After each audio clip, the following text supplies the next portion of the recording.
Octagon Pakistan limited.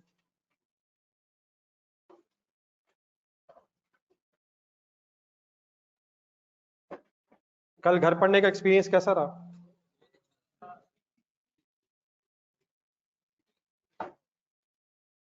Headings देखते हुए बताना, बल्कि बताना क्या पहले सोचना भी तो है।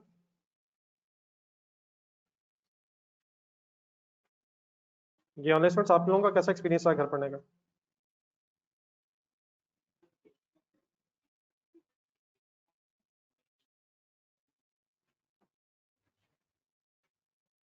लगता है आप मेरे से शेयर नहीं करना चाहते, आपको खतरा है कहीं मेरी नजर ना लग जाए। जी sir, statement of profit loss sir, extracts अगर कभी भी आप पूरी स्टेटमेंट ना बना रहे हो, एक्सट्रैक्ट्स बना रहे हो, तो फिर ये ब्रैकेट वगैरह में लिखना चाहिए। जी सर, वही सर जो 3 दफा बनाए हैं सर, कमाल हो गई है सर, आज चौथी दफा बनाते हैं सर। सिर्फ जो फिगर्स अवेलेबल हैं उन फिगर्स को लॉजिकली सोच के हमने प्रॉफिट एंड लॉस में लिख देनी है, पूरी प्रॉफिट लॉस स्टेटमेंट नहीं बना रहे। जो अवेलेबल इंफॉर्मेशन है उसको स्टेटमेंट ऑफ प्रॉफिट लॉस या स्टेटमेंट ऑफ फाइनेंशियल पोजीशन में लिख देने का नाम एक्सट्रैक्ट्स है।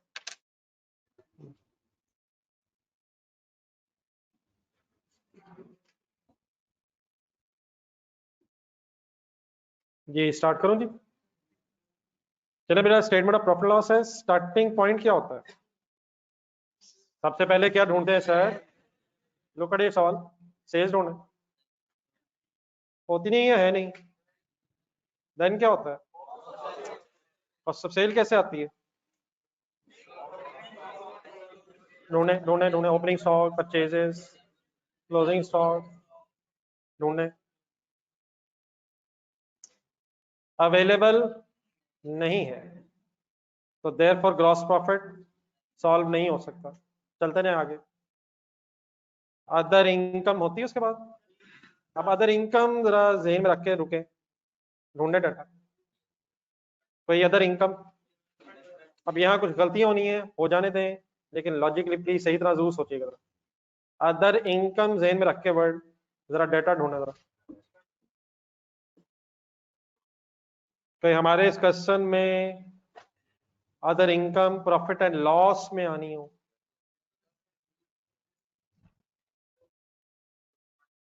वर्किंग में जरा जाए।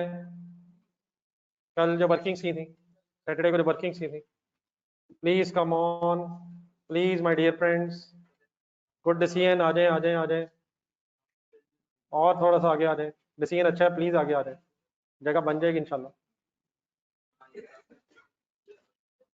ना बेटा इस तरह करें, अब ये रूटीन बनती जा रही, कुछ लोगों ने रूटीन बना ली। प्लीज ऐसे ना करें, टाइम पे क्लास में आया करें। अदर इनकम ज़हन में रख के कोई पढ़ रहा है सर? अपनी अगर आप इंफॉर्मेशन देखें जो कल हमने अपनी वर्किंग्स में लिखी है, तो मेरा तो ख्याल है सबसे पहले borrowing cost to be capitalise की वर्किंग में है। ये जो स्पेसिफिक बोरिंग में इन्वेस्टमेंट इनकम कैलकुलेट हुई है, इसने अदर इनकम में ही आना है यार। और sir ji investment income other income ही तो है यार। जो amount borrowing cost to be capitalise की वर्किंग में लेस हो गई है, अब उसने एसेट की कॉस्ट की तरफ जाना है, प्रॉफिट एंड लॉस में नहीं आना है। डन है सर?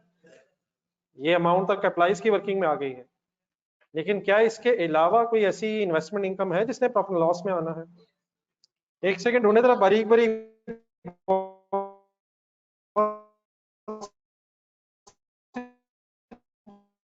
चीजें। पॉइंट नंबर 3 में है जरा, मैं एक स्टार्टिंग पॉइंट आपको बताता हूँ, बाकी फिर एंडिंग पॉइंट आपने बताना है। पॉइंट नंबर 3 का फर्स्ट सेंटेंस पढ़े। ये ऑन फंड से शुरू हो जाए, सारी गेम शुरू होगी। ऑन फंड्स थे, फंड्स थे,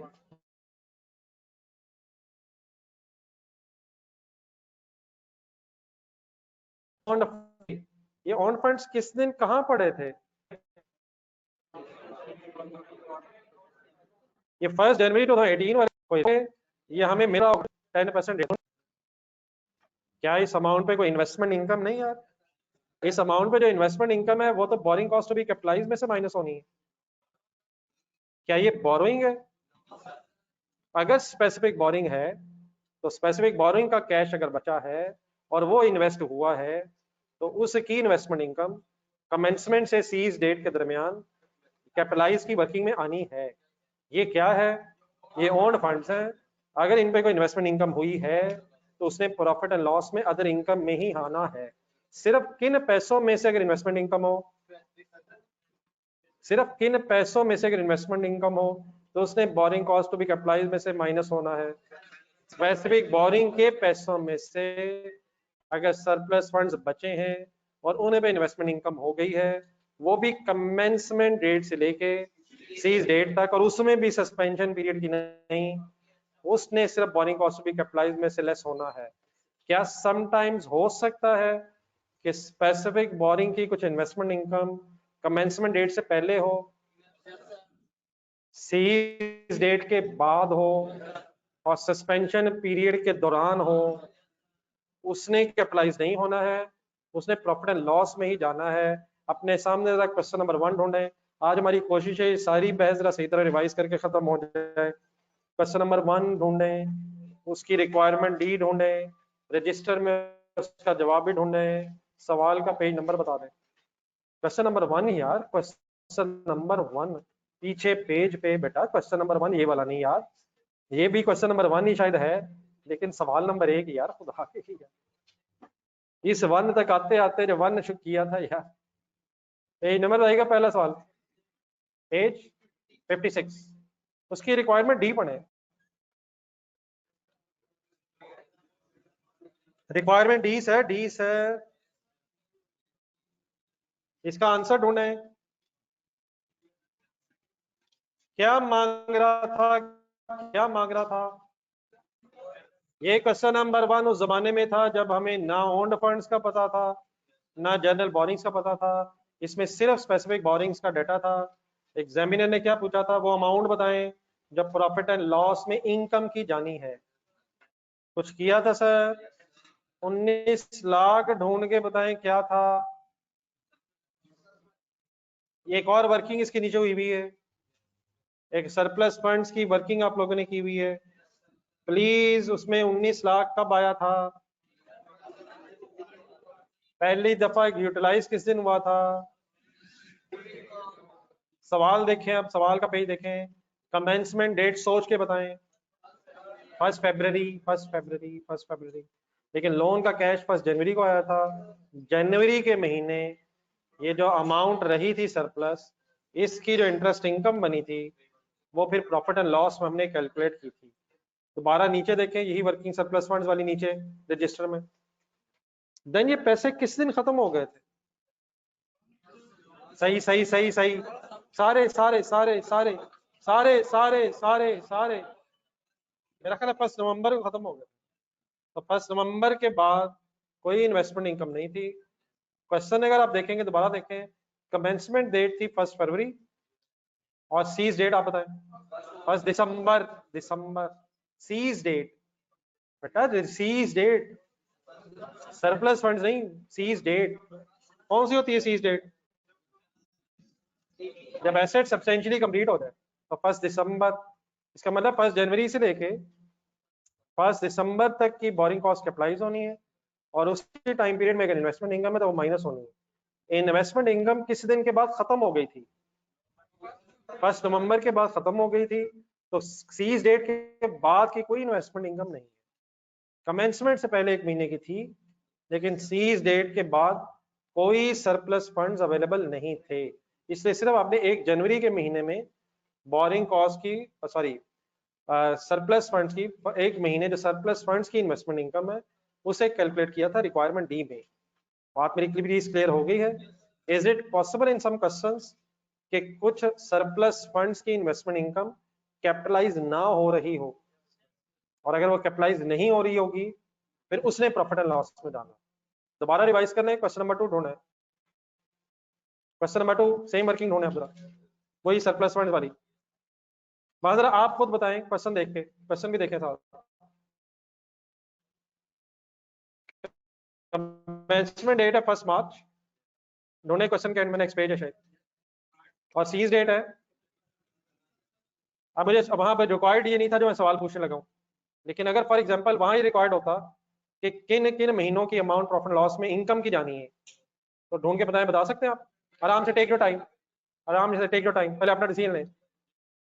वहां ज्यादा है, वहां ज्यादा है, वहां ज्यादा है, टेक योर टाइम, पूरा ढूंढे ऊपर नीचे।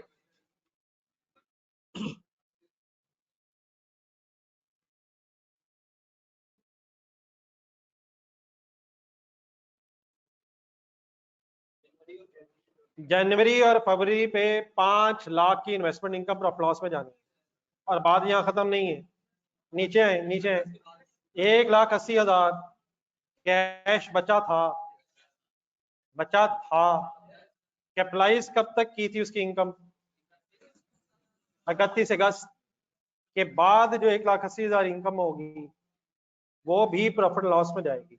यहाँ सरप्लस कैश खत्म नहीं हुआ था, यहाँ अनयूटिलाइज रह गया था, लेकिन 31 मार्च को क्योंकि सीज डेट आ गई, सॉरी 31 अगस्त को, 31 अगस्त ही है ना, 31 अगस्त को सीज डेट आ गई थी।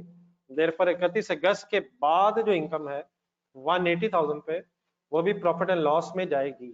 इन अदर वर्ड्स कमेंसमेंट डेट से लेके सीज डेट के दरमियान में, इग्नोरिंग सस्पेंशन, अगर कोई इन्वेस्टमेंट इनकम है तो बोरिंग कॉस्ट भी कैपिटलाइज की वर्किंग में आएगी, और अगर उसके अलावा कोई इन्वेस्टमेंट इनकम और सरप्लस फंड्स है तो वो फिर प्रॉफिट एंड लॉस में ही आएगी।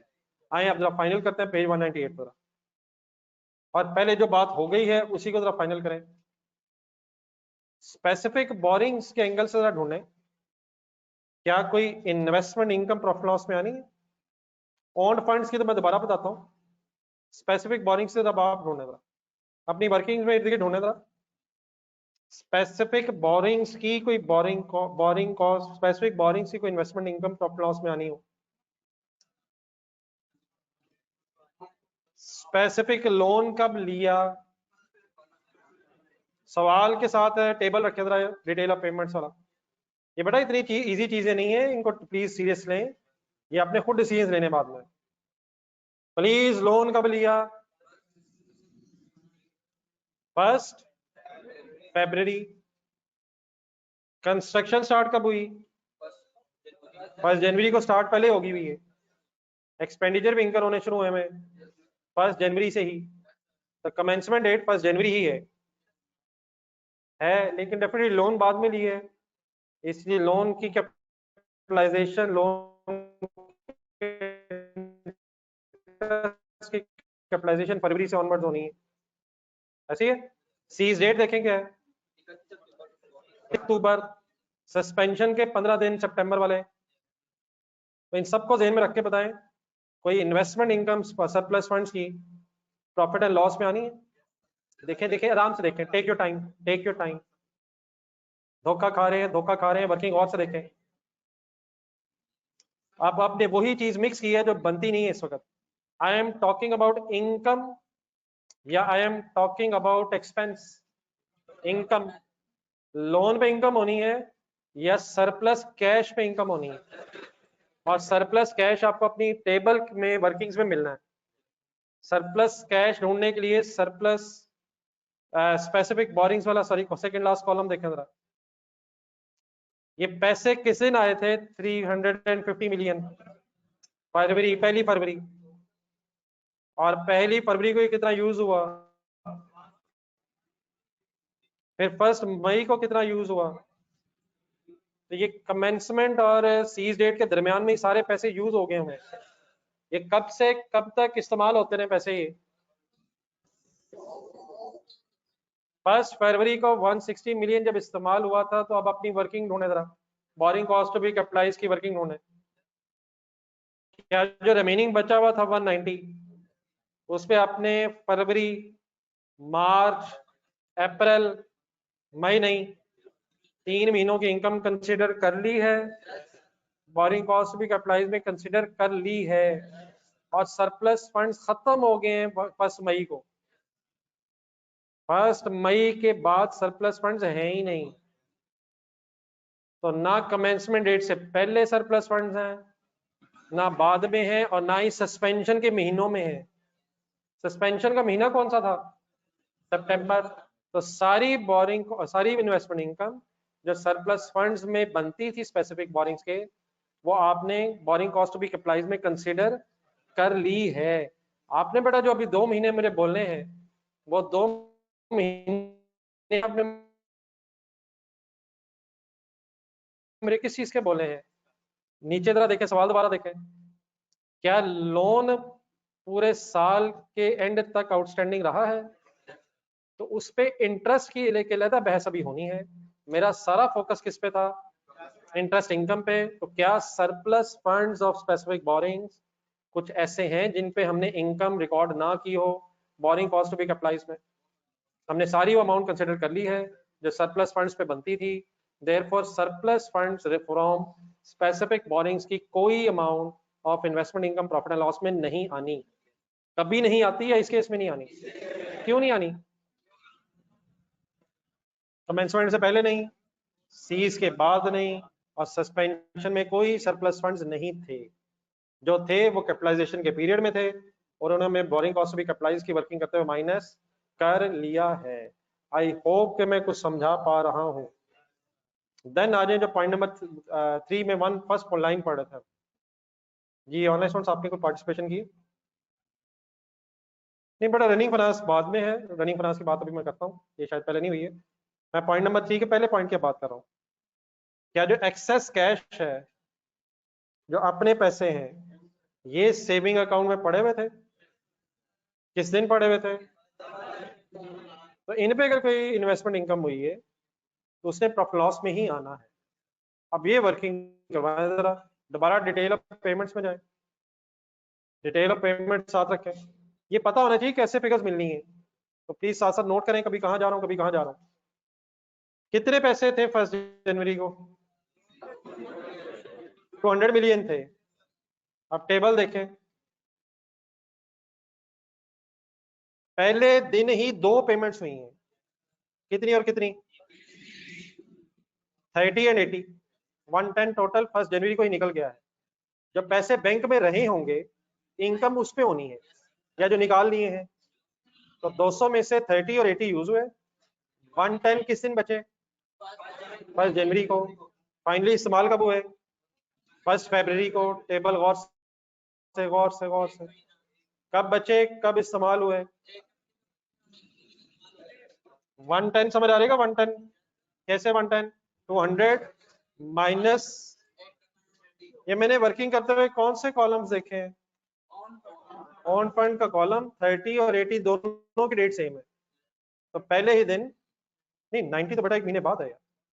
30 80 प्लीज, 200 पड़ा था 1 जनवरी पे, 1 जनवरी पे 30 भी निकला, 80 भी निकला, 1 जनवरी को 110 रह गया या 90 रह गया? 110 इस्तेमाल हो गया, 90 रह गया किस दिन, और किस दिन यूज हुआ? तो क्या ये 1 महीना 90 मिलियन 1 महीना बैंक में रहा? तो क्या इस पे इन्वेस्टमेंट इनकम कैपिटलाइज की वर्किंग में जाएगी या प्रॉफिट लॉस में आएगी? तो आए अल्हम्दुलिल्लाह पहली फिगर मिल गई। कहाँ लिखें अब इसे? आए एक्सट्रैक्ट सब बना रहे हैं। यकीनन स्टार्ट में क्या आना है? नहीं, स्टार्ट में सेल, कॉस्ट ऑफ सेल, लेकिन जो फिगर्स अवेलेबल ना हो, एक्सट्रैक्ट्स बनाते हैं उन्हें लिखने की बजाय बस उन हेडिंग्स पे फोकस करें जिनमें फिगर्स आनी है। तो other income, investment income on, investment income on own funds,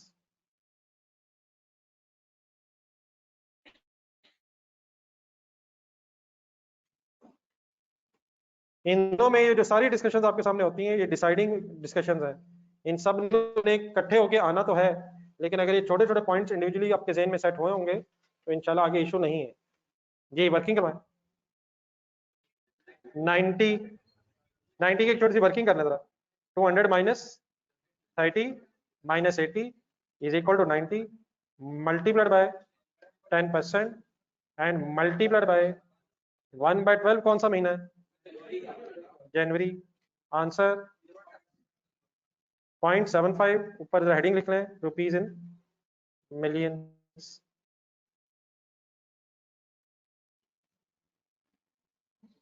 any confusion? आगे करवाएं working. Investment income further solve करवाएं। जनवरी से आगे इन्वेस्टमेंट इनकम सर। 1 फरवरी को क्या हुआ? क्या 90 खत्म हो गया सर? वो भी निकलवा लिया, तो ओन्ड फंड्स के सरप्लस अमाउंट की बहस खत्म हो गई। स्पेसिफिक की क्यों नहीं हो रही? स्पेसिफिक की क्यों नहीं हो रही? Any confusion? ये ऑनलाइन स्टूडेंट्स,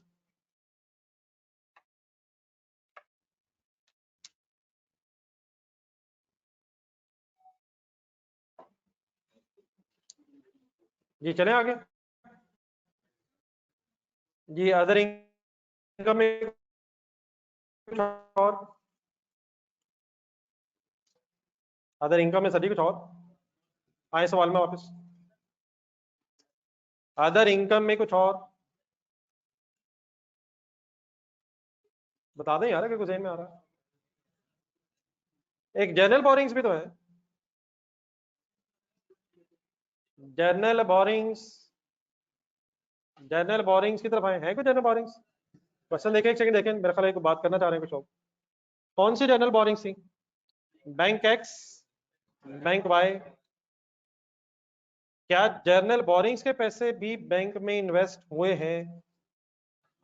हो सकते हैं, लेकिन ऐसा आप पढ़ लें, उसमें हमें कोई इन्वेस्टमेंट की इंफॉर्मेशन नहीं, सिर्फ स्पेसिफिक लोन की इंफॉर्मेशन है कि स्पेसिफिक लोन के पैसे इन्वेस्ट हो रहे हैं और ओन फंड्स इन्वेस्ट हो रहे हैं। अगर जनरल बोरिंग्स के पैसे भी इन्वेस्ट, जनरल बोरिंग के पैसे वैसे इन्वेस्ट हो सकते हैं, जनरल बोरिंग्स में भी लोन का कैश आना है। जनरल बोरिंग कहते किसे? मोर देन वन नीड्स तो है, लेकिन अगर कैश बचा हो तो इन्वेस्ट बेटा हो सकता है, लेकिन अकॉर्डिंग टू दिस क्वेश्चन हमें कोई इन्फॉर्मेशन नहीं है कि वो किस रेस पे इन्वेस्ट हुआ है और क्या वो इन्वेस्ट हुआ भी है या नहीं हुआ। कहाँ का इन्फॉर्मेशन है कि इन्वेस्ट हुए हुए हैं? ओन फंड्स में भी है और स्पेसिफिक में भी है। अच्छा एक चीज और भी जरा मेरा ख्याल है वो आ भी गई है कहीं, अगर कोई जर्नल बोरिंग्स के पैसे इन्वेस्ट हो तो इन्वेस्टमेंट इनकम जो जनरल बोरिंग्स की है वो बोरिंग कॉस्ट भी कैपिटलाइज में से माइनस नहीं होती है, उसने प्रॉफिट एंड लॉस में ही आना है। अगर आपने जनरल बोरिंग की बोरिंग कॉस्ट कैपिटलाइज करनी तो उसका फॉर्मूला क्या है? Expenditures date and time period, उसमें कोई लेस इन्वेस्टमेंट इनकम नहीं है। बाद मेरी कंसल्टेशन सुने सही, मेरा ख्याल है रिवाइज करना था। जनरल बोरिंग उस लोन को कहते हैं जिस लोन के पैसे क्वालिफाइंग एसेट के अलावा भी डिफरेंट प्लेसेस में यूज हो रहे हो। तो अगर जनरल लोन का कोई कैश बचे तो हम ये नहीं कह सकते कि अब ये जो इन्वेस्ट हुआ है ये क्वालिफाइंग एसेट पे ही लगने हैं। इसकी इन्वेस्टमेंट इनकम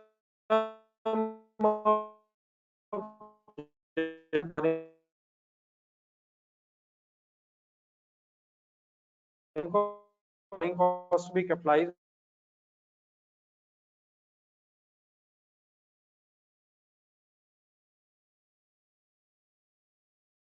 में माइनस नहीं करते। अगर हो जाएगी तो उसने प्रॉफिट लॉस में ही आना है। स्पेसिफिक बोरिंग वैसे क्या होती है? व्यक्ति तौर पे नहीं लगे, मीन वो जो पैसे हैं वो क्वालिफाइड टू बी कैपिटलाइज में से ही कह सकते हैं कि ये में भी इस्तेमाल हो जाएं। Therefore investment income on journal borings अगर हो जाए, हो सकती है, वो कैपिटलाइज की वर्किंग में से लेस नहीं होगी, वो प्रॉफिट एंड लॉस में ही इनकम आनी है। वाई? लेकिन इस क्वेश्चन में वर्किंग नहीं कर रहा उसकी मैं, क्योंकि investment income of journal boring का कोई रेट है, इन्वेस्ट किया या नहीं, ये हमें इन्फॉर्मेशन नहीं है। ये जो मैंने एक बात की आपके सामने, जरा क्वेश्चन नंबर 5 ढूंढना जरा एक minute.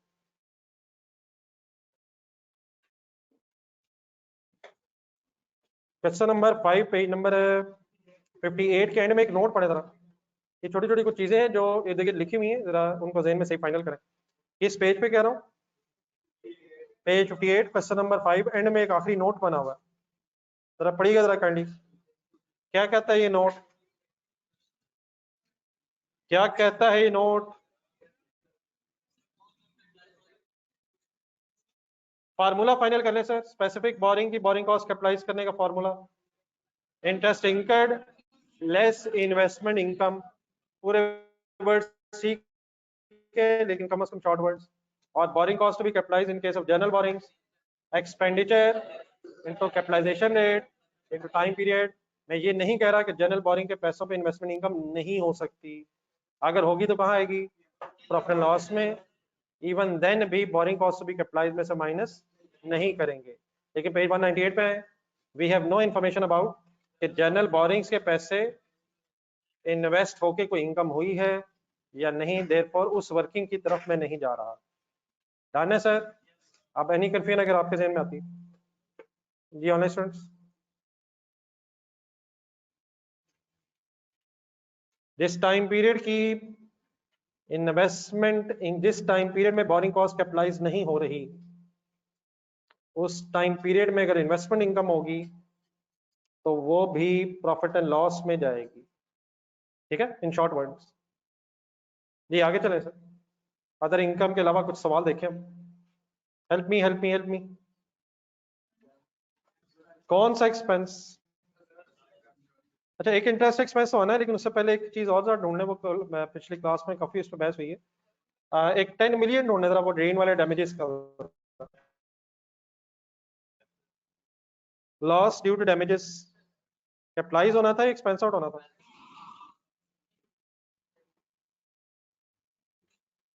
Loss due to damages लिख लो जरा। 10 मिलियन, किस अमाउंट की बात कर रहा हूँ, किस की बात कर रहा हूँ? वो जो अनएक्सपेक्टेड रेंज वाला है, अनएक्सपेक्टेड रेंज। वन किस में था? 170 में था। इसका एक ब्रेकअप हुआ है, याद आ गया प्लीज? देन नेक्स्ट हेडिंग लिखें, इंटरेस्ट एक्सपेंस। जी लेस होगा, सॉरी, ये इनकम्स पॉजिटिव और एक्सपेंसेस डेफिनेटली नेगेटिव होगी। इंटरेस्ट एक्सपेंस क्या कोई ऐसा है जो प्रॉफिट एंड लॉस में आना है? नेक्स्ट अब ये सोचने लगे हम, इस तरह की वर्किंग हमने पहले भी की हुई है, ये सब कुछ बड़ा ऑपरेटिंग एक्सपेंसेस है, तो अगर हेडिंग लिखनी है ऑपरेटिंग एक्सपेंसेस तो वो भी लिख सकते हैं आप। जी इंटरेस्ट एक्सपेंस समझने के लिए वर्किंग जो आपके सामने आएंगी, इनको दोबारा प्लीज रिवाइज कर लें, और ये काम पहले भी आपने 2-3 दफा किए हैं, तो उसकी तरफ आ जाए दोबारा। ओन्ड फंड्स का भी कोई इंटरेस्ट एक्सपेंस है, उसकी तो इन्वेस्टमेंट इनकम थी, वो बहस हो गई है। अब आ जाए जरा काइंडली स्पेसिफिक, और स्पेसिफिक लोन की बोरिंग कॉस्ट भी कैपिटलाइज की वर्किंग होने जरा प्लीज मेरे भाइयों, प्लीज कोशिश किया करें, ये करवाना चाहिए आप लोगों को। क्या कुछ महीने ऐसे हैं जिनमें लोन आउटस्टैंडिंग रहा है लेकिन आपने उसे कैपिटलाइज नहीं किया है? Look at your question, specific loan की अमाउंट बताएं। सवाल सवाल 350 कब लिया? 1 फरवरी। पहली दफा ढूंढ के बताएं रीपे कब होना है? 1 फरवरी अगला साल, 1 फरवरी अगला साल। 31 दिसंबर 2018 जेन में लाएं। क्या 31 दिसंबर 2018 तक कोई रीपेमेंट हुई है? कोई रीपेमेंट हुई है? तो 1 फरवरी से लेके 31 दिसंबर तक हमारे इस साल में ये 11 मंथ्स लोन आउटस्टैंडिंग रहा है। कहां से कहां तक 11 गिने मैंने? 12 क्यों नहीं कह रहा? एक महीना अगले साल में आएगा, वो इस साल में बहस ही नहीं है। तो loan of 350 million remained outstanding for 11 months during the year। अपनी वर्किंग देखें, आपने कितने मंथ्स का कैपिटलाइज किया हुआ है? आपने कौन कौन सा पीरियड क्यों नहीं लिया? आपने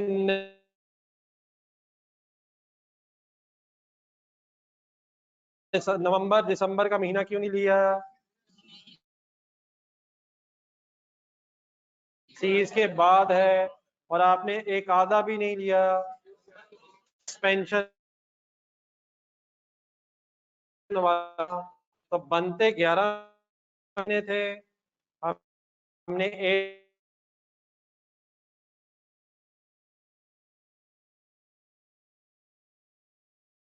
का बोरिंग की बोरिंग कॉस्ट कैपिटलाइज की है, 2.5 महीनों का इंटरेस्ट, कौन से 2.5 महीने 2.5, मेरी बात समझ आ गई है। लोन का इंटरेस्ट लेकिन कमेंसमेंट सस्पेंशन एक्सक्लूड होता है, प्रॉफिट एंड लॉस में जाएगी 350 multiplied by 16% multiplied by 2.5 divide by 12 समझ आ जाएगा। 2.5 एक्सप्लेन कर लें, नवंबर दिसंबर इंक्लूडिंग एक्सक्लूडिंग, नवंबर दिसंबर एंड 15 days of September या half month of September.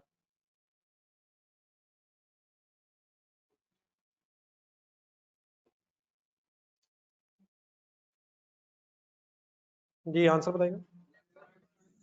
11.67 million. Minus क्यों होगा, एक्सपेंस है, नेगेटिव फिगर आ जाएगी। जी ऑनलाइन स्टूडेंट्स क्लियर है please.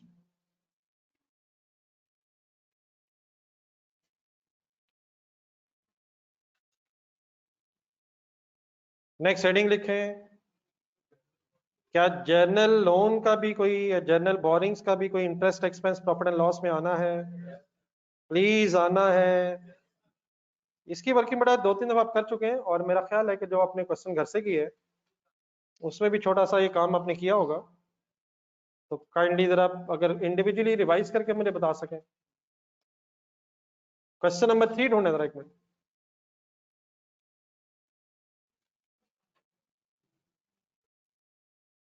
Ji online students okay please.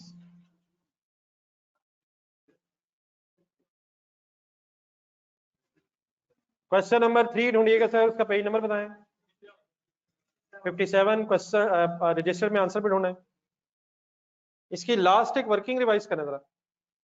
Boring cost to be recognised in profit and loss.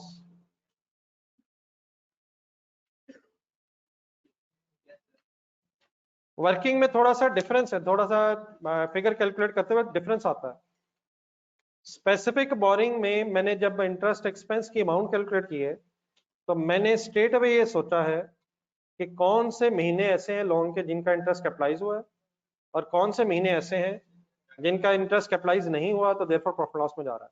लेकिन general borrowings में हम सारा इंटरेस्ट एक्सपेंस कैपिटलाइज नहीं करते। जनरल बोरिंग में सिर्फ हम एक्सपेंडिचर से रिलेटेड कैपिटलाइज करते हैं। तो जनरल बोरिंग्स में बोरिंग कॉस्ट प्रॉफिट लॉस में जो फाइंड आउट करनी है आपने, उसका तरीका जरा रिवाइज करें, ढूंढे जरा। आप पहले टोटल इंटरेस्ट लेते हैं जनरल बोरिंग्स का,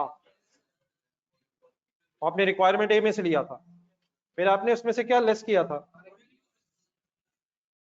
तो ये सेम प्रोसीजर होपफुली अपने घर में भी अडॉप्ट किया होगा, कर लिया है सॉरी। तो अब इस सवाल में जरा अब क्या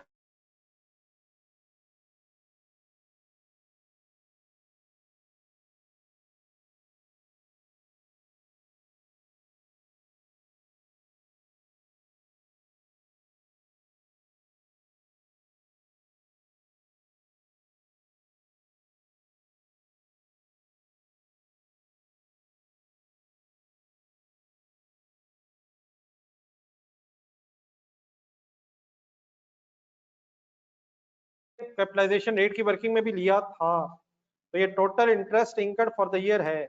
अब क्या ढूंढूं, अब क्या ढूंढूं, कैपिटलाइज्ड फ्रॉम जर्नल बोरिंग्स ढूंढे अपनी वर्किंग्स में आके, प्लीज प्लीज प्लीज। 11.02 डॉलर ढूंढे अपनी कल वाली वर्किंग्स में। कैलकुलेटर पे क्या आया है, ये 11.02 क्या है, प्लीज वो क्या है, ये क्या है,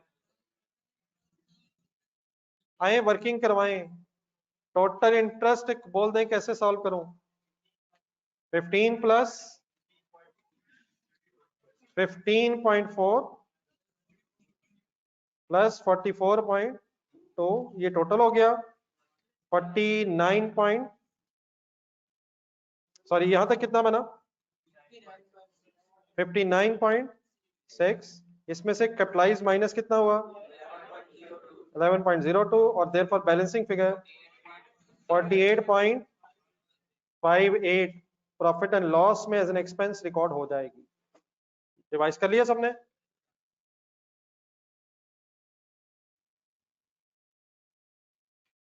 जी ऑनलाइन स्टूडेंट्स क्लियर हो गए?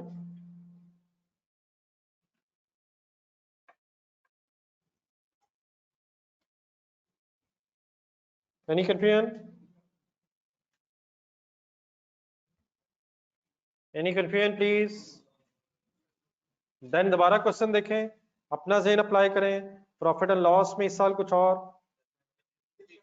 और बिल्कुल सही आप कह रहे हैं।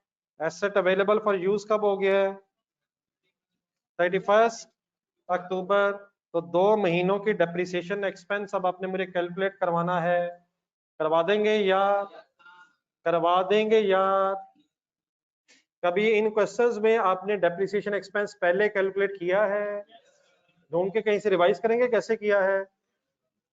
नो नो नो बिल्कुल सही है, लेकिन एक नजर देख लें। क्वेश्चन नंबर 1 में भी किया आपने, क्वेश्चन नंबर 2 में भी, बचपन वाले सवाल नंबर 1 2 में। नो गलत तरफ जा रहे हैं। पहले आपने कॉस्ट ढूंढी, कॉस्ट के लिए क्या ढूंढा, और बोरिंग कॉस्ट भी कैपिटलाइज, फिर कॉस्ट बनाई, फिर लाइव ढूंढी, फिर टाइम पीरियड ढूंढा। तो डेप्रिसिएशन की वर्किंग करनी है। मेरा ख्याल है वर्किंग्स में जरा एक्सप्लेन कर लें, फिर डेप्रिसिएशन की अमाउंट यहाँ लिख देंगे, क्योंकि जरा पहले अपने कॉस्ट की वर्किंग करनी है। जो नेक्स्ट पेज छोड़ा हुआ है आपने, सॉरी जो नेक्स्ट पेज पे वर्किंग्स हो रही हैं, जहाँ बोरिंग कॉस्ट की वर्किंग हुई है उसी के नीचे डेप्रिसिएशन की वर्किंग कर लें, फिगर फिर आके लिख दीजिएगा।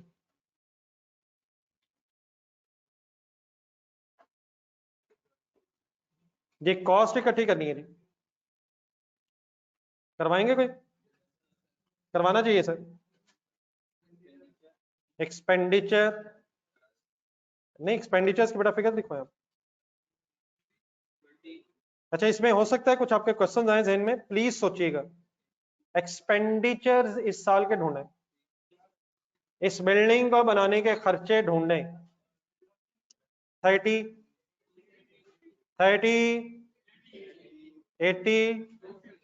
80 पे एक मिनट रुके। 30 एनी इतराज? 30 परमिट भी है यार, ये तो परमिट भी डन है सर। 80 तो एडवांस है। मेरे वर्ड्स ने एडवांस था या है? हाँ, अब बिल्डिंग बन गई है, अभी भी एडवांस है। इस दिन यकीनन एडवांस था, लेकिन अब बेटा बिल्डिंग कंप्लीट हो गई है, तो क्या अभी भी एडवांस ही है या बिल्डिंग की कॉस्ट का पार्ट बन जाएगा? यकीनन जब दिया होगा तो एंट्री बताएं।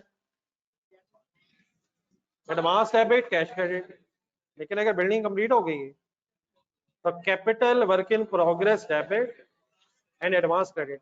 ये एक्सपेंडिचर्स मैं इस वक्त किस दिन इकट्ठे कर रहा हूँ? साल के एंड पे, जब कॉस्ट पूरी कर रहा हूँ। आप साल के एंड कह लें या कंस्ट्रक्शन जिस दिन कंप्लीट हुई है। तो 80 ओके प्लीज। अब ले रहा हूँ तब डेफिनेटली एडवांस एक अलग एसेट के तौर पे होना चाहिए था, लेकिन once the asset is now complete तो एडवांस फिर एसेट की कॉस्ट का फाइनली पार्ट बन गया है। Any confusion? और आगे बढ़े, सर। 250 पे कोई इतराज? 250 एक मिनट मेरा पेन नहीं जरा चल। 250 डन है। नेक्स्ट बोले प्लीज। 360 डन है। नेक्स्ट बोले। और 170 लिखा हुआ है यार, शुक्र है जज़ाकल्लाह यार। 160 व्हाई नॉट 10? प्रॉफिट लॉस में गया है। और 160 के बाद नो नो नो धोखा खा रहे हैं। Bracket close, bracket close, bracket close. आखिरी बिल तो अगले साल पे हुआ है, खर्चा हमारे पीरियड का ही है। प्लस 150, सिर्फ इस 150 की अलग एंट्री बताएं। कैपिटल वर्क इन प्रोसेस इसी साल डेबिट, हाँ पेबल क्रेडिट, जब आप स्टेटमेंट ऑफ फाइनेंशियल पोजीशन बनवाएंगे तो याद से पेबल लिखवा दीजिएगा। इसके साथ लिखे एक छोटी सी एंट्री क्वेश्चन में, जहां ये फिगर पढ़ी आपने, एक छोटी सी हाथ से एंट्री लिखे, CWIP डेबिट, किधर लिखवा रहा हूँ, बुक पे लिखे। क्या खर्चा ही नहीं है, किस साल का है, कैसे पता चला है, ये भी लिखा हुआ है यार, ये भी लिखा हुआ है। रिसीव बेटा, रिसीव कब हुआ बिल, तो क्या खर्चा हो गया है, लेकिन पे अगले साल के शुरू में हो रहा है, देयरफॉर अक्रूवल बेसिस पे एंट्री आपके सामने आ गई है। टोटल कर दें,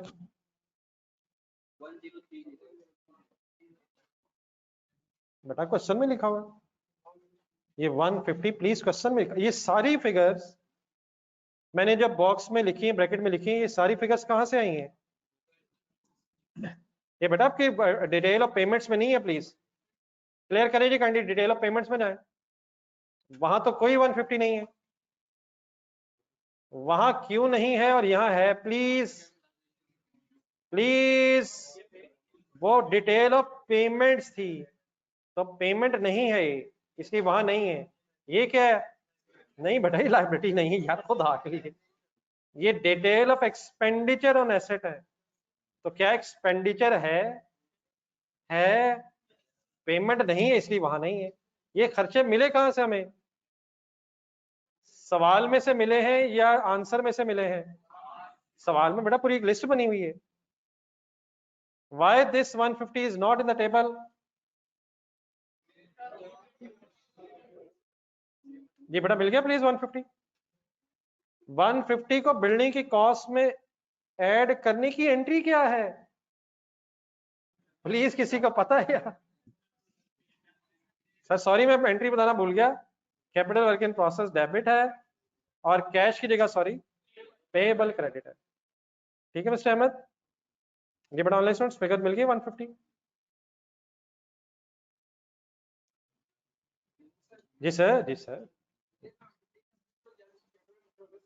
मैंने तो नहीं कहा यार, मैं कहाँ लिखा है मैंने, जब ये खर्चा हो रहा था उस वक्त वर्क इन प्रोसेस है, अब ये कंप्लीट हो गया है, इसलिए हम बिल्डिंग के एंगल से लिख रहे हैं। अगर उधर बिल्डिंग लिखना है बिल्डिंग लिख देते हैं यार, बिल्डिंग सर, फाइनली बिल्डिंग आ गया sir, capital work in progress खत्म हो गया, बिल्डिंग बन गई, बन रही थी, बन गई है जी, और डन है प्लीज, ये सॉल्व कीजिएगा तो 1030, एनी कंफ्यूजन, ये क्या है जी 1030, प्लीज ये 1030 क्या है, आप क्या करें इसमें, ढूंढने कहीं, borrowing cost to be capitalized, specific की उठानी है जर्नल की, दोनों उठाई हुई है, टोटल है लिखे वहां से, borrowing cost to be capitalized 45.93934 four, total कर लें 1075.94, name this figure, total cost including borrowing cost to be capitalized. करना क्या चाह रहे थे, अब क्या करूं, नहीं बेटा डेप्रिसिएशन सॉल्व करनी है ना यार, मैं इस वक्त डेप्रिसिएशन की वर्किंग कर रहा हूँ ऑब्वियसली, फिर आपने कैरिंग अमाउंट भी बनवानी है, carrying amount statement of financial position में लिखवानी है, डेप्रिसिएशन की तरह वर्किंग करवा दे। मेथड ऑफ डेप्रिसिएशन ढूंढे, नहीं बताया तो स्टेट लाइन रेजिडुअल वैल्यू ढूंढे, नहीं दी हुई तो जीरो, लाइव ढूंढे, cost minus residual value zero है, डिवाइडेड बाय 30, लेकिन मल्टीप्लाइड बाय 2/12 कहां से आ गया है, 5.98। चीजें नई जरूर हैं, लेकिन हर गुजरते दिन के साथ मेंटली मेच्योर प्लीज होना है। क्या है ये 5.98, depreciation for the year 2 months okay यार, या तो ये इनॉग्रेशन ही 1 महीने बाद हुई है यार, depreciation begins and the asset is available for use, you understand, okay please। चलिए प्लेस करें डेप्रिसिएशन 5.98।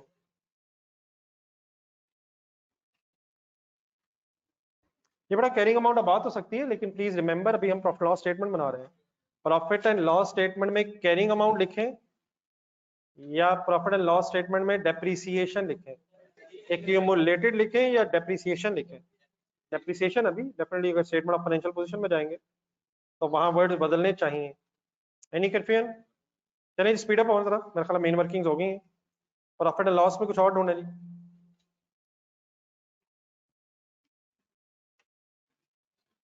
प्रॉफिट एंड लॉस में कुछ और? अच्छा बेटा, अगर आप एक्सट्रैक्ट्स बना रहे हो फिर डेफिनेटली अब इन फिगर्स का कोई आपस में नेट ऑफ करके कोई प्रॉफिट या लॉस नहीं निकालना। टॉप टोटल्स आप तभी करेंगे जब आप पूरी स्टेटमेंट बना रहे होंगे। तो just we are suppose to present the relevant figures in the profit loss statement. तो मेरा ख्याल कंप्लीट हो गई। एक दो लाइनें रख लें, अगर कोई आगे मिली तो देखते हैं। नेक्स्ट हेडिंग लिखें। अभी किसके एक्सट्रैक्ट्स बनवाने हैं आपने मेरे? शुरू करें। Statement of financial position as on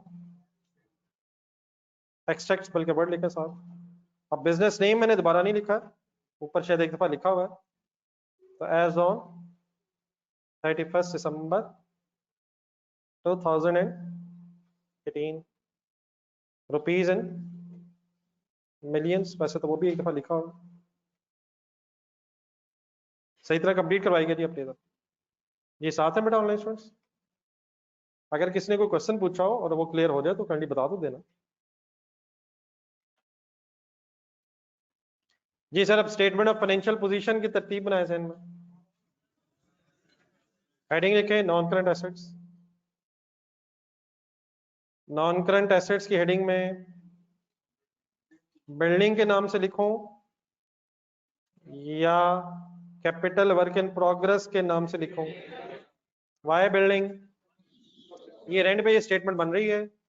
building complete हो चुकी है इस साल। फिगर लिखवाएं, ढूंढ के सारी अवेलेबल है।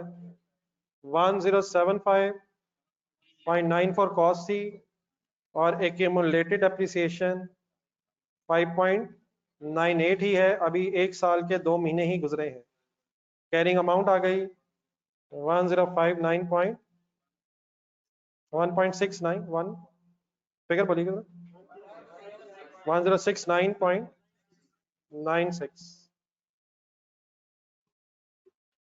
डन है सर जी। कोई और ढूंढे current asset non current asset?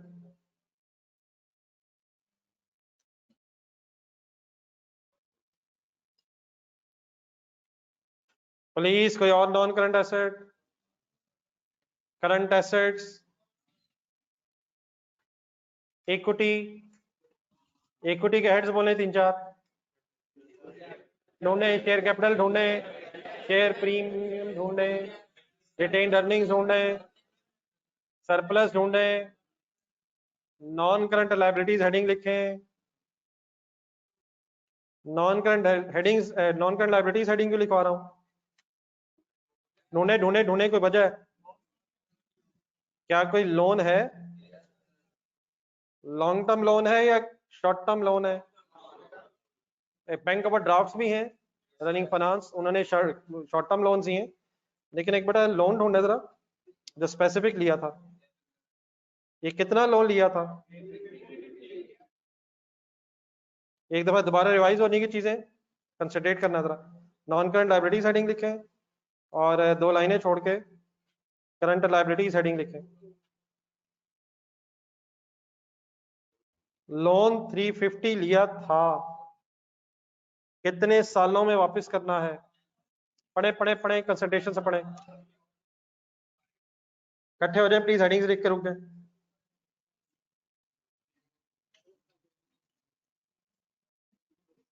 साथ साथ चला करें प्लीज, अगर कोई आगे पीछे रह जाए तो बता दिया करें। जो लोग लिख रहे हैं उन्हें लिख लेने दें, आप लोग अपना जरा इंडिविजुअल डिसीजन लें। 350 का loan statement of financial position में आना चाहिए। लें जरा डिसीजन। 31 दिसंबर 18 पे खड़े हैं हम। करंट है या नॉन करंट है? सबने नोट कर लिया हुआ है? सवाल देखें गौर से। लोन बेटा लिया था 350, क्लोजिंग बैलेंस ऑफ लोन बताएं। 350 ही है। पहला स्टेप क्लोजिंग बैलेंस, तो क्लोजिंग बैलेंस तो 350 है, लेकिन क्या इसमें से कोई नेक्स्ट 12 मंथ्स में पे होना? कैलकुलेटर पकड़े। 1 फरवरी 19 पे 5 इक्वल इंस्टॉलमेंट्स में इस लोन ने पे होना है, तो 350 divide by 5, 70 million next year की एक इंस्टॉलमेंट है, एनुअल है इंस्टॉलमेंट, एनुअल भी ढूंढने वर्ड जरा। क्या 70 मिलियन एनुअल इंस्टॉलमेंट है? इसका मतलब नेक्स्ट 12 मंथ्स में 70 मिलियन पे होना है, और आफ्टर 12 मंथ्स फिर रिमेनिंग टू 80 पे होगा। What is the closing balance? 350 next 12 months, और आफ्टर 12 मंथ्स, और what is the first step? पहले क्लोजिंग ढूंढना होता है, क्लोजिंग में से फिर नेक्स्ट ईयर और आफ्टर 12 मंथ्स की फिगर्स प्रेजेंट कर लें। लॉन्ग टर्म लोन के सामने कितनी अमाउंट आ जाएगी? 350 माइनस, मैं वर्किंग इधर लिख रहा हूँ, माइनस 70, 70 कैसे सॉल्व हुआ? 350 डिवाइड बाय 5, तो 280 is now non current liability at the end of 31st December 2018। और करंट लायबिलिटीज में जब आप आएंगे तो करंट पोर्शन आ जाएगा, current portion of loan, amount is 70। Clear? Any confusion?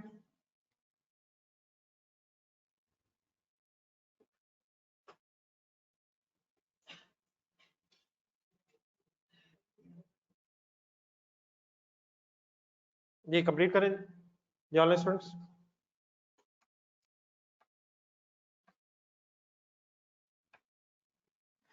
चीजें आपके सामने हैं, समझने में टाइम लग रहा है, लेकिन यहाँ जो टाइम लगाया जा रहा है उसका मकसद यही है कि बाद में फिर टाइम कम वेस्ट हो। चलें सर आगे, लोन्स पूरे कर लें, फिर एक दो चीजें ऐसी हैं जो खुद मैं बताता हूँ। रनिंग फाइनेंस ढूंढें। रनिंग फाइनेंस करंट लायबिलिटी है, नॉन करंट है? ये running finance is simply another name of bank overdraft है, which is short term loan. कुछ आप हेल्प करें यार, तो आना चाहिए बैंक एक्स और बैंक वाई का बैलेंस कहाँ? करंट लायबिलिटीज में। कौन सी अमाउंट आनी चाहिए? लिमिट आनी चाहिए, एवरेज आना चाहिए, या क्लोजिंग आना चाहिए? लिखें running finance short term loan, limit होती वैसे क्या है? एवरेज बैलेंस की कहां जरूरत पड़ती है?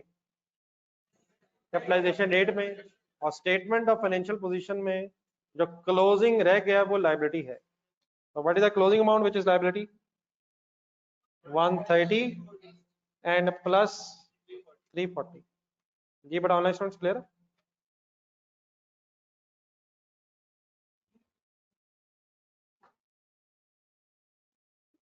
टोटल हो जाएगा, अब अलग भी लिखा जा सकता है बैंक एक्स बैंक वाई करके, लेकिन दोनों करंट लायबिलिटीज है। 470। बेटा प्लीज इस तरह करंटली किया करें, हर चीज सही तरह समझें। Any confusion? देन सर एक चीज आप और बता सकते हैं, जरा डेप्रिसिएशन की वर्किंग ढूंढें। अभी अपने डेप्रिसिएशन की वर्किंग की है, वहां एक चीज आपको बतानी चाहिए, वहां से एक फिगर लायबिलिटीज में आनी है, ढूंढेंगे। पेएबल टू कॉन्ट्रैक्टर, सारा ही पेएबल है या सिर्फ आखिरी बिल है? इसे करंट लायबिलिटीज में क्यों लिख रहा हूं? नेक्स्ट ईयर के स्टार्ट में इसने पे हो जाना है, लेकिन वैसे ये मसला जरूरी नहीं है, अगर इसने नेक्स्ट ईयर के एंड तक भी पे होना होता, even then within next 12 months अगर अमाउंट है, तो चाहे पहले दिन है या आखिरी दिन है, नेक्स्ट 12 मंथ्स के अंदर करंट लायबिलिटीज में आना चाहिए। ओके एक चीज बड़ा और है, दोबारा लोन पे है जो स्पेसिफिक लोन था, स्पेसिफिक लोन की रीपेमेंट डेट, रीपेमेंट वाली लाइन पढ़े जरा।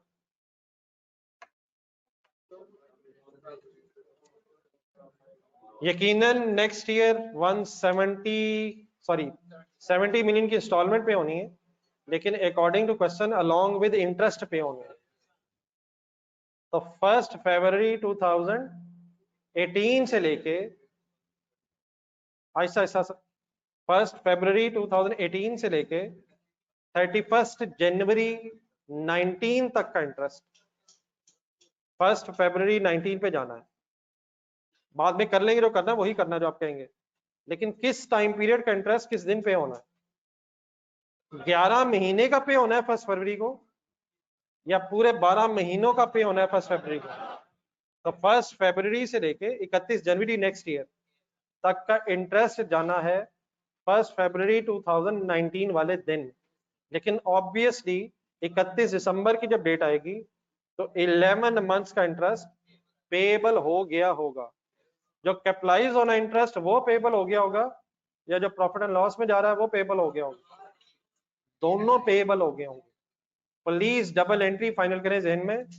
इंटरेस्ट एक्सपेंस, इंटरेस्ट डेबिट होना था, पेएबल क्रेडिट होना था 11 मंथ्स का, 11 मंथ्स का। उस जो डेबिट होना इंटरेस्ट, उसमें से 8.5 मिलियन वर्क इन प्रोसेस में जाके डेबिट हुआ है, और उसमें जो 2.5 मिलियन का इंटरेस्ट है वो प्रॉफिट एंड लॉस में जाके डेबिट हो रहा है। एक सेकंड अपनी वर्किंग ढूंढे, गलत तरफ ना निकल जाएगा। बोरिंग कॉस्ट के प्राइस की वर्किंग ढूंढे। Concentrate please, concentrate. 8.5, ये 8.5 मंथ्स का मतलब क्या क्या 8.5 मंथ्स का इंटरेस्ट पे कर दिया? सिर्फ इस 8.5 मंथ्स के इंटरेस्ट की जो भी अमाउंट है इसकी एंट्री बनाया जरा। Work in process debit capitalize होना इसने यार, वर्क इन प्रोसेस डेबिट और पेएबल है ये भी। बैंक को कब जाने हैं पैसे? Along with interest, along with installment 1 February, तो ये भी पेएबल है। अब प्रॉफिट लॉस में है रिमेनिंग 2.5 मंथ्स, उसकी एंट्री ट्राई करें। 2.5 मंथ्स की अमाउंट जो भी बनी है वहां एक्सपेंस प्रॉफिट लॉस में डेबिट हो रहा है। तो what is the total amount of interest payable as on 31 December? 11 महीनों का पेएबल है, जिसमें से 8.5 मंथ्स का इंटरेस्ट कैपिटलाइज हो रहा है और 2.5 मंथ्स का इंटरेस्ट एक्सपेंस आउट हो रहा है। मैं इस वक्त अब क्या लिखने लगा हूं? एक्सपेंस लिखने लगा हूं, कैपिटलाइज लिखने लगा हूं, या लाइबिलिटी लिखने लगा हूं? तो पूरी डबल एंट्री क्या है? 8.5 मंथ्स का interest capital work in progress में डेबिट, 2.5 मंथ्स का इंटरेस्ट प्रॉफिट एंड लॉस में डेबिट, और दोनों को मिला के liability credit statement of financial position में। करंट लाइबिलिटीज में या नॉन करंट में? Why current? नेक्स्ट 12 मंथ्स में इसने भी जाना है। 8.5 मंथ्स के इंटरेस्ट ने नेक्स्ट 12 मंथ्स में जाना है या 2.5 ने? तो दोनों मींस पूरे 11 मंथ्स की लाइबिलिटी है जो नेक्स्ट 12 मंथ्स में पे हो जानी है।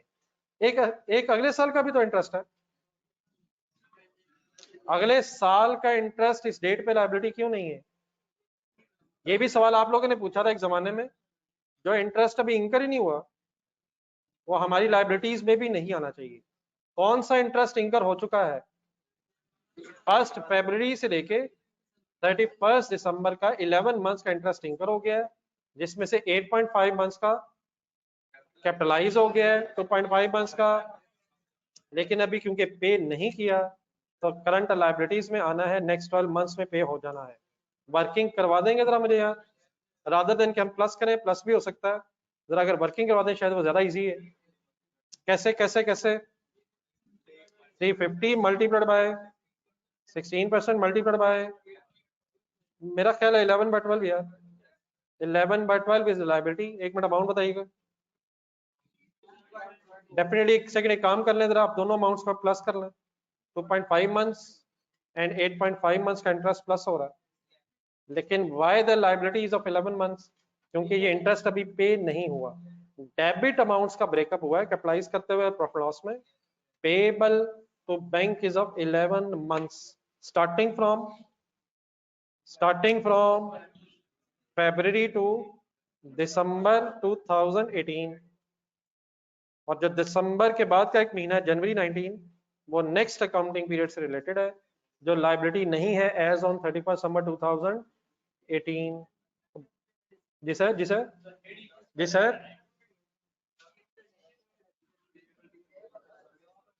तो सर मैं अभी सही कर देता हूँ सर, अगर ये खतरनाक मसला तो मैं अभी ठीक करने लगा।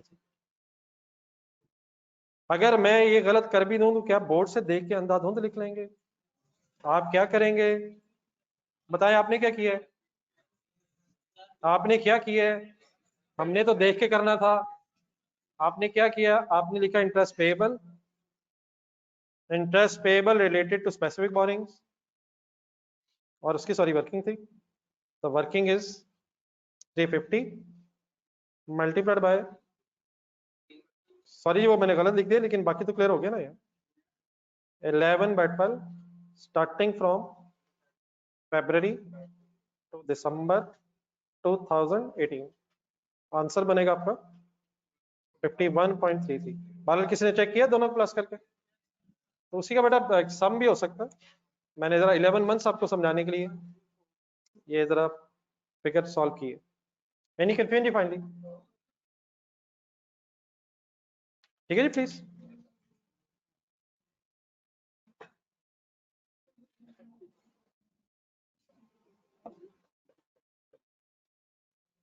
Any confusion?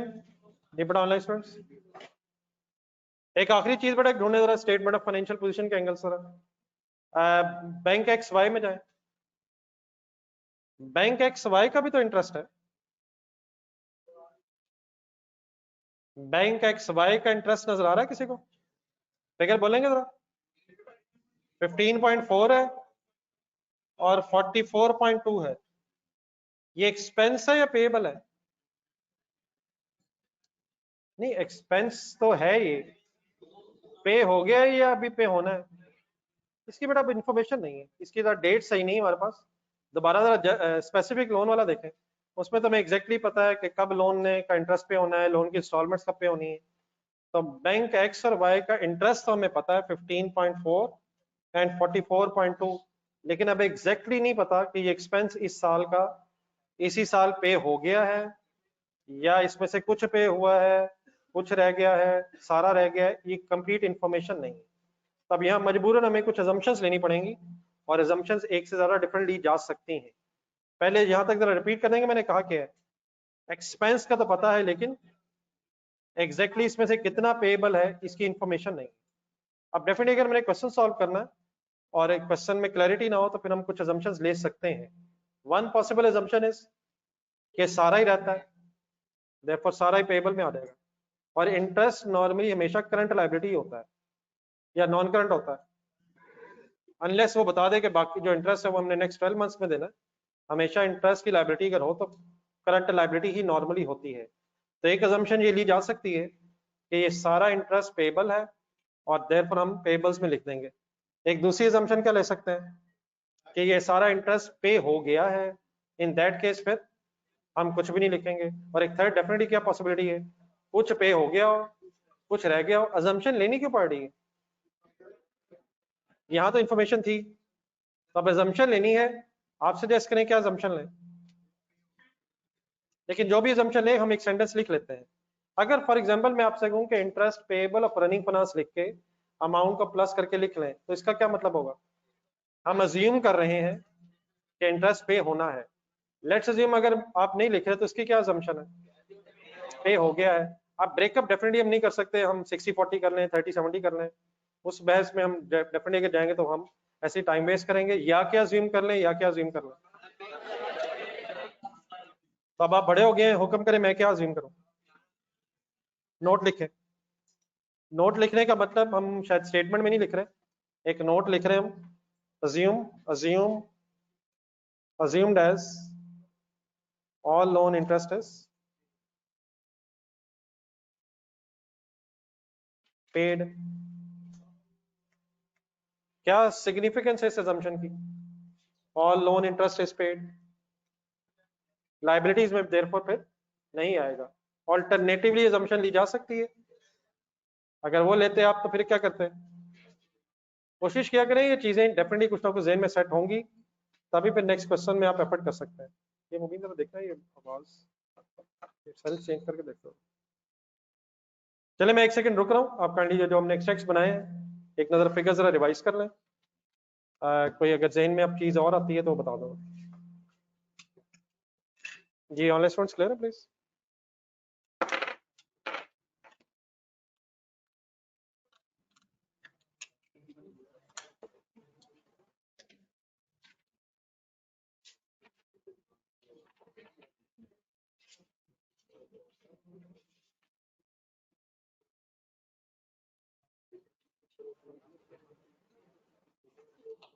जी बेटा, लोन का ट्रीटमेंट सेम है। ये थोड़ा सा होगा वही से मसला। ये लोन आप किसी से भी लें उसका सेम ट्रीटमेंट है। इंटरेस्ट इंकर्ड होगा तो एक्सपेंस रिकॉर्ड होगा, और जब पे होगा तो पेबल खत्म हो जाएगा।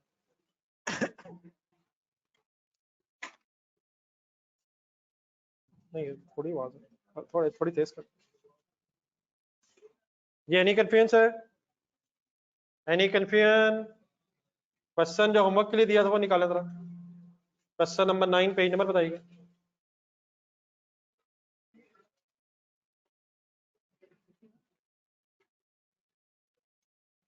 बेटा ये क्या क्वेश्चन है? एक क्वेश्चन प्लीज मेरे सामने आया, जरा आप भी सोच के आंसर बताएं जी। रजिस्टर जरा सामने रखें जी। मुझसे सवाल ये पूछा गया है कि अगर इंटरेस्ट अगर पे हो गया है तो करंट लायबिलिटीज में क्यों आ रहा है? ये कौन सा लोन इंटरेस्ट पेड है यार? और लोन इंटरेस्ट कौन सा वाला? On running finance. अच्छा मुझे जो एक और इशू लग रहा है वो भी सुने जरा। क्या मैं ये कह रहा हूँ रनिंग फाइनेंस पे हो गया है? रनिंग फाइनेंस का इंटरेस्ट पेड हो गया है, इसलिए वो पेबल में नहीं आ रहा है। ये बड़ा प्लीज क्लियर है? चलिए पेज नंबर 61 शायद बताया जा रहा है।